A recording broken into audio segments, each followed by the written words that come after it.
Hello, this is Rabbi Babich.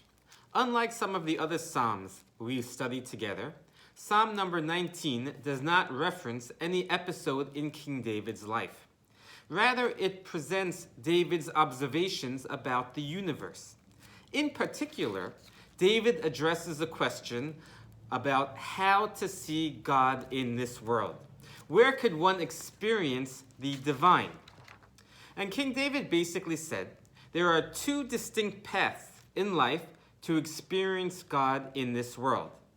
The first is by studying nature, the magnificent design of the universe, how everything fits in perfectly and runs by itself, reveals God's hand in this world. Hashemayim misaprim kavod kel, the heavens declare the glory of God. U'ma'aseh yadav magid harikia, and the sky proclaims his handiwork, said King David. The incredible precision of the world highlights God's presence. If there is a design, there must be a designer. The second manner in which God can be seen in this world, said King David, is through the Holy Torah. The brilliance of the Torah, the depth of its wisdom, reveals God in this world. Eidos Hashem ne'emana machkimas pesi.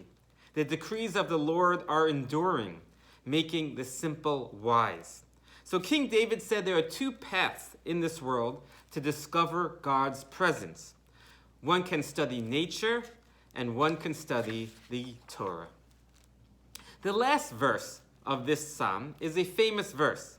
Yile ratzon imrei fi ve'hagyon libi lefanecha. May the words of my mouth and the thoughts of my heart be pleasing to you. Hashem tzuri v'goali. Hashem is my rock and my redeemer. This is a well-known verse, as it appears twice at the end of the Shmona Esrei, the personal prayer service.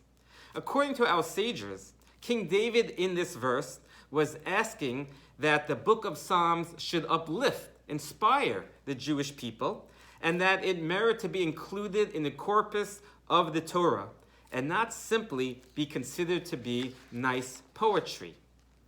And there is an important lesson for us in this verse, this final verse of Psalm 19. When people talk about character development, they talk about proper speech and proper deed. There isn't much focus on thought. As long as you overtly act properly, you are fine. You are considered to be, quote unquote, a mensch. But King David comes along and says, thoughts are also important. V'hagyon libi lefanecha. May my thoughts find favor before you as well. And I think King David was teaching us a good lesson, a powerful lesson about life. If we want to do good, then we must also think good. There are people out there who are walking around all day with negative thoughts about life. Negative thoughts about people, about God, about themselves. And when you ask them, they'll say it's not a big deal. It's only thoughts. They are not hurting anyone in the process. But that is not how life works. The way we think influences the way we will act and the way we will talk. If we want to do good in this world, we need to think positive thoughts about others, about life, about God, and about ourselves. We need to think good to do good, taught King David. The words of our mouth and the thoughts of our heart, may they please God, be pleasing before you, God. This was King David's final thoughts in this verse. Please remember to recite Psalm number 19, and I wish you a wonderful day.